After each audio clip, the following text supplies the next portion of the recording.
Hello everyone and welcome back to another AFK journey video. In this video I wanted to make a guide for Crystal Clash which has come out today. Now the first thing I want to talk about is the Emporium, what you can obtain from here and what you should definitely make sure you get enough resources for. So the Stellar Crystals, #1 priority. These are one of the most limited resources in the game and we can never have enough of them because there's so many Celestial Hypogean heroes to build. After that, the temporal essences are going to be the second most important because they can upgrade the exclusive equipment of your heroes, which is a really big boost as well. And then third most important, it kind of depends. If you're at any level of spending, probably you won't be struggling too much with the title essences. And then I would recommend going for the Soulstone A levels next, and then finally for the title essences. But in order to do this, what you want to try to do is definitely do 3 plunders per day. Don't miss out on any plunder. And also do your defense, set your defense at least 1 time per day. You can do it in 2 different ways. First of all, you can take a look on your defend geode and you can refresh the options up to 3 times to see if you get a high scoring geode. Anything honestly like 1400 and above is considered really good. Even 1300 is fine, and in some ways it can even be better because then people are going to be less likely to attack you. If you are defending a higher point geode, you're also going to be more likely to be attacked by opponents who want to try and loot that high value geode. Basically, you can take a look at the chat and monitor it. Your guild chat, your friends are going to be sending you different notifications throughout the day of different geodes that they would want help defending in, and you can feel free. Like for example, but I think no one wants to take up this one. 842 is extremely low, but yeah, that's what I mean. You're gonna find that if you just are logged in and you take a look at that. But you can also set up your own and just invite other players to join you. Okay, so that is going to be about defense. Now for plundering, again, you can wait for notifications. People are going to be sending it to you, especially if you have active friends or active guilds, and you can join them in the plunder. But what I like to do, if you want to make things simple on yourself, what I do is I look for an area that has, like, for example, geodes set up. Like, for example, here is an area which should have quite a few geodes that we can take a look at.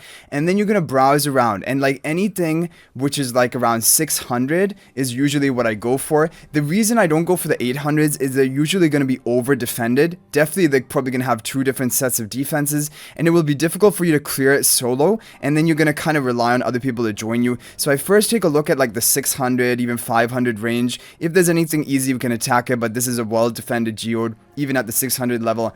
And honestly, even if you're doing the plunders on like the 370 geode like you saw down there, which are going to be really easy to clear, you're going to get enough resources throughout the event if you're defending every day and plundering 3 times a day. This is what I mean. So here we have a pretty good compromise of 540 geode, which is not terrible, and is only defended by 1 player. So we can plunder this. You're going to get an instant plunder on these ones because no one is defending the outer edge, and that is already going to add to 20 of your hero basically different heroes deployed. You want to maximize this bonus. So if you're attacking solo, that's why I look for like an undefended base on one of the tiers, because then you can get a free 20 unique heroes. Then you only need another, like, to deploy another 16 unique heroes, and you'll be able to get all of the clear. We can invite people, but we don't really need to invite people. We should be able to do it by ourselves, and I kind of like that because then you're not waiting for other people to join you or to clear it themselves. So that's why I like to go for the undefended geodes. Okay, so we're going to go ahead and begin attacking. I'm going to show you guys the team comps I basically run almost all of the time, and now thankfully they have added the formation tab into Crystal Clash, which is really, honestly, it's a game-changing thing. Before we did not have this, and it was really bad. So the Surging Spell is a really good PvP artifact because of the shielding and the damage output, so I pretty much always will run that. And then I'm going to run my teams, which I basically run in PvP, like Supreme Arena. So we're going to definitely run an Iron Alchemist team, and you guys can even set this as a defense. I'm going to show you guys what I would recommend running on defense. Basically, it is going to be Nero Bonnie, because we're going to have Bonnie as another magical damage dealer. We're going to have Nero to give us charm bonus onto Arden, Almas to give us charm bonus onto Bonnie, and then Iron is positioned behind Nero in the team formation, which means that if the enemy has a Lily Maid like they have here, my Nero will be taking the interruption, and we're going to be able to get off our Iron Almas combo. to get massive value. Now the opponent does have, like, they had the teleportation tile, they had Lily May, but it's still going to be no match. So this is a team I pretty much will always run, and on offense you can make really good use of it. On defense it can work even with the Nero, as you see here. So that's one team I would recommend you guys save into your formation. A lot of you probably have the heroes to run that. Then we can run another Wilder team, because we need to be unique, right? We can run another Wilder team, and I would recommend Tassi, Lily May, Damien is also a really strong combo. We can have Lily May on the tile and Tassi off of it. We can even go for, again, we can go for the Surging spell. It's a really good option. And in a team like this, you can go for a multitude of different heroes. You can just basically want one tank. We can go for Freyasto here. And then we can go for, honestly, it can be any other hero you like. Like, for example, I don't know, it could, well, Velka, I don't think many people would have Velka, so let's not use that. What is a hero a lot of people have built up? Maybe Sonya? Yeah, Sonya would be pretty good here. We can have a team like this, okay? And this should be really good. You're buffing up Lily May and the Tassi. And Lily May is on the tile. And Tassi is, the idea is that she's going to solo in the end after all of the Sonya buffs, and Freyasto is going to tank for your team. So you can run a team like this. Basically, run definitely 2 Wilder faction talent teams at the minimum. And honestly, you can even run 3. Like, we have leftover Wilder heroes that we can put together a 3rd one.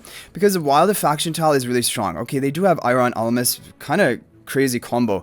We should have actually saved Lily May for something like this, but yeah, okay. I think maybe people will not have good enough leftover heroes, so let's go for a different comp now. Now we'll go for a Mauler one with Odie. Odie, Shakir, Coco is what I would recommend. These are commonly built up heroes that a lot of people will have.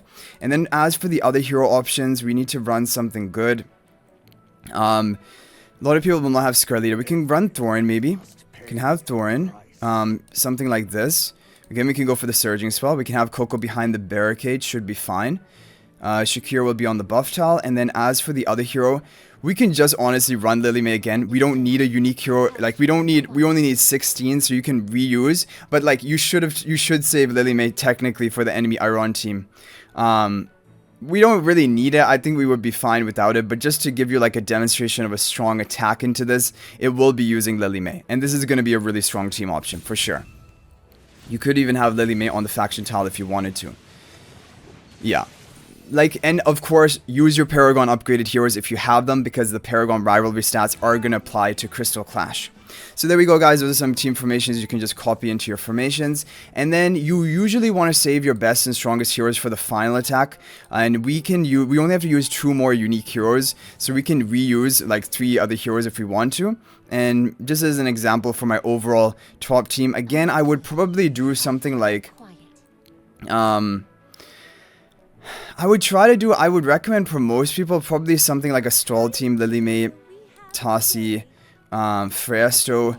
We don't really have enough for Damien, so I'm not going to go for Damien, but we can go for Haywin, and we could go for like Taylene, we could go for Scarlita. Honestly, we could even go for Coco, it would probably be good enough. So Coco is more... Wait, we already ran Coco. We need another unique hero.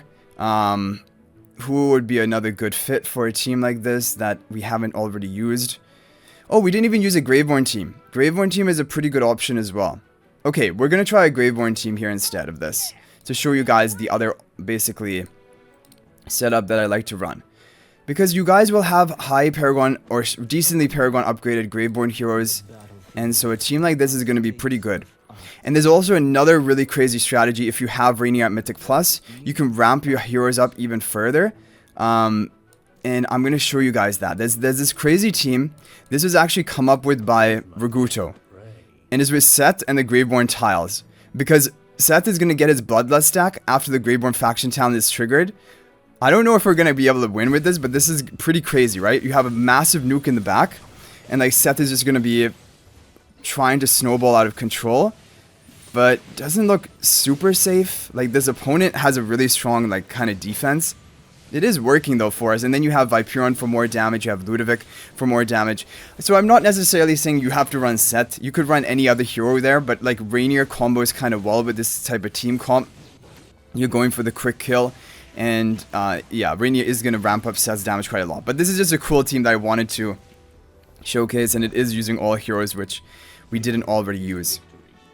Okay, so you got your plunder. The reason you want to plunder 3 per day is you're going to gain these other, not only the basically crystals, you're gonna gain the like red crystals, and those crystals are gonna be needed in order to get all of the rewards. For example, if we take a look at the Crystal Clash at the Emporium, if you want to collect all of the rewards from the shop, you will need to get the total 240 plundered of these arcane cores, and you can only get 8. Basically, whenever you clear the core defense of an opponent, you're gonna get 8. And you can collect as many as you want per day. You can attack up like 10 times even. But like if you're attacking for all 10 days 3 times per day, then that is enough. Like 3 cores is going to be 24, and then for 10 days that's 240 in total. If you want to get all the rewards, like all the Twilight Essences, it's not really that important. You can skip on some of them if you want to. But yeah. Okay, we can take a look at this, but honestly, this is probably going to be over-defended, like we said. The powerful defenses are always going to be over-defended, and this is probably going to be very easy. Oh, wow, okay, they really over-defended that kind of low upgrade. So then you can take a look at a different area. Like when we were analyzing the map, there was a different area, for example, wherever you see this geode icon, that is where there are going to be quite a lot of geodes present, and you can go around the map and try to find geode which is decently high points but also not too overly defended, like here. Or you can go for a team, yeah, something like this I like to attack, but in order to get the maximum rewards onto this, I think you need to invite an ally, because usually when there are only 4 different defenses, even if you deploy 20 unique heroes, it's not going to be enough. So generally I just look for a different, like a geode which is easy for me myself to clear. But definitely, if you have active guild members or friends online, then you can definitely they can help you out, and you can clear it even more quickly, and even the more challenging ones. But I would basically just opt for the more undefended ones. Like here, this is going to be a pretty easy clear, and I mean it is only 380. Right, like, but if you, or 360, but if you get the full 1.6 times bonus, it does end up getting around 600, which is not bad, right? And it's going to be easy to clear. If you take a look at here, okay, we're not limited to any heroes, right? It doesn't look like it. So again, we can go for the same team. So I should have actually saved them in my formations, and this is what you guys should do. You should save your formations, because then you don't have to refill them each and every time. But we can come up with maybe some other ideas here. Like, let's try, you can try a Lenya team. That would be a decent option. Like, let's say we wanted to go for Lenya, Parissa. Let's go for a team like this, using kind of leftover heroes. Or we can even go for Leica, why not? And then you just want to go for some sort of tank, which could be Brutus. Brutus is a pretty good tank. And then we can go for like an attack buffer would be nice. Attack buffer, you know, could even, yeah, I wouldn't really recommend Smokey. I guess Mikola could work here. Yeah, and we just want to kind of keep the Mikola safe. Okay. Let's see what happens here. The summons of Floorball will contribute to Mikola, and basically Brutus is going to stall for your team, like he's taking all of the aggro, and that allows your other damage dealers to get their damage off. Now, this map is not great for Lenya. It took her time to enter the fight because we had to clear the barricades first, but you guys get the idea. You can run a team like that into different teams, so that's a good Wilder team. Graveborn, I really like Graveborn. I think Graveborn is really cool, and you guys will hopefully have a decent Paragon upgraded Viperon and Sylvina because of how limited A-level heroes there are to put on your wish list. And you can even use like Igor to take the enemy Sylvina. Wait, Igor over here, and that even takes a Graveborn faction talent, which is really good for our team. Again, we can go for the Surging spell, which is kind of the optimal. And then final hero doesn't really matter. Yeah, it doesn't really matter here, right? You would just want to save your other key heroes for the other things, so we can just go for any sort of decent tank.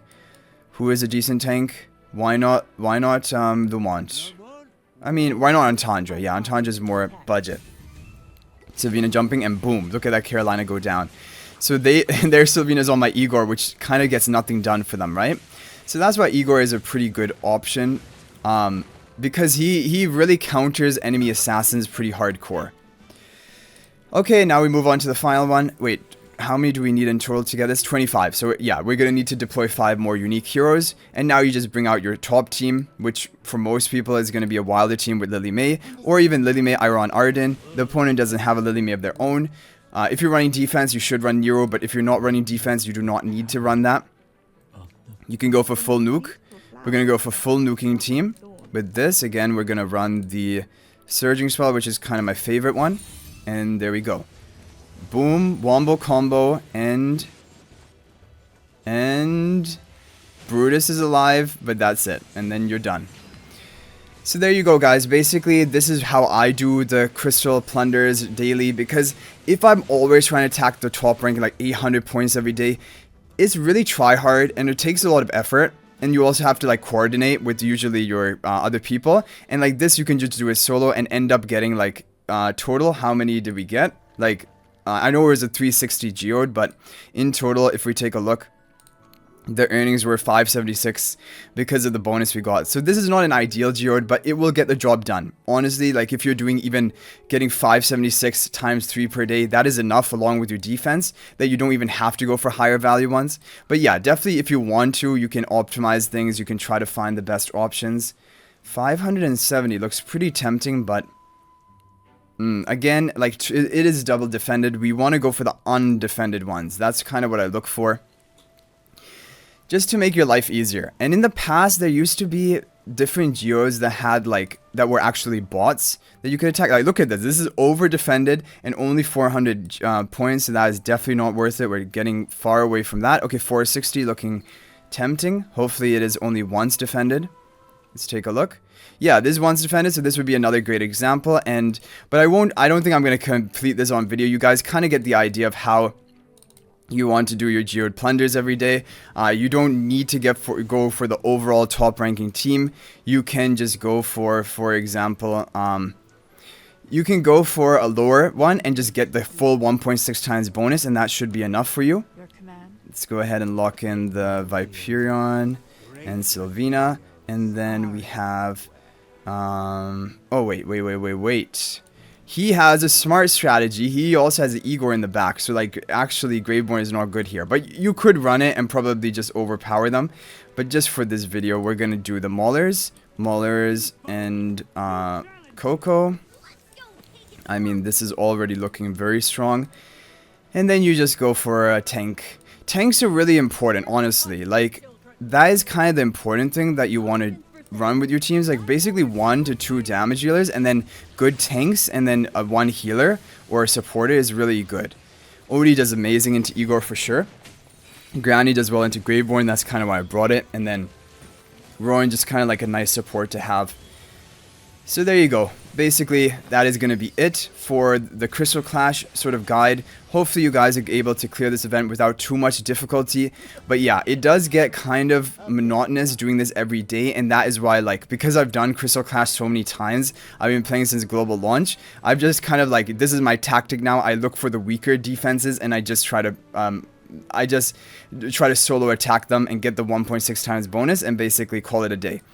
Can we run another Mauler team here? I mean, potentially Seth. Let's try a Seth Mauler team. But Seth Rainier is pretty crazy. Honestly speaking, it's a really good team. I like it a lot. Let's go for Velika. Velika buffing up these guys, and let's go for some heal, or let's go for, yeah, and one more support would be nice if we could get one more support. Let's go for Citrana. I don't know if necessarily this is a good team. Citrana will reduce the vitality of Taylene at least. Whoa, Seth got taken down very low. He got, oh yeah, he got focused because he got teleported with the tile, which probably wasn't the best idea. We needed to have Brutus tanking for most of it. But yeah, I mean, there's not going to be, like, as long as you have an overall decently put together team, like 1 to 2 damage dealers, 1 to 2 tanks, and then 1 to 2 supports with the surging spell, you're basically not going to have any difficulty clearing opponents. So let's just go for one final Graveborn team. Thorin. Yeah, I guess we can go for Thorin in this team. And then with let's go for, why not, Sonya. Okay, so Granny in the back. Granny in the back. Let's go on to Soren instead. Yeah, let's go on to Soren. How about this? Yeah, this is pretty strong. This is going to be crazy. Yeah, onto the Soren in the back with the Sylvina. And there we go. Viperion is really strong with Ludovic. Again, so if you have Viperion, even at Paragon 1 Sylvina, you can bring them out and they're going to get pretty good value for you. Okay, take a look at the bonus. How much more do we need? We only need to deploy one more unique unit, but we're probably going to deploy a full unique team for the final one. We'll go for an Iron Nuke team again to end off the... Iron Nuke is just the most fun team. And that is why I'm very happy that Callan is coming into this game, because Callan is actually going to be a good counter to this comp. We'll have Iron to take the Vala mark, and then finally, what will be the final hero we want to run? Over here, Sylvina. What about Sylvina? Sylvina with the Elmis? I mean, that's going to be pretty crazy, right? Yeah, Sylvina onto the Vala with the Elmis charms. I want to see this. Boom. Vala is dead. Yeah. And she's concealed. The Sylvina's concealed, keeping her protected for longer at the beginning. Anyway, guys, hopefully this was helpful. Good luck with this event. And you guys can share your own tips in the comment section down below. But hopefully this was helpful, and look forward to a Supreme Arena defense guide after reset tomorrow. That is when we will do that. But thanks for watching, guys. I'll hopefully see you in the next video. And if you guys want to chat with me more, you can feel free to join my AFK Journey Discord server. We have over 2,500 members, and we talk about everything related to AFK Journey over there. So I look forward to seeing you guys in Discord or seeing you in the next video. And until then, guys, everyone, peace out for now, and thank you for watching.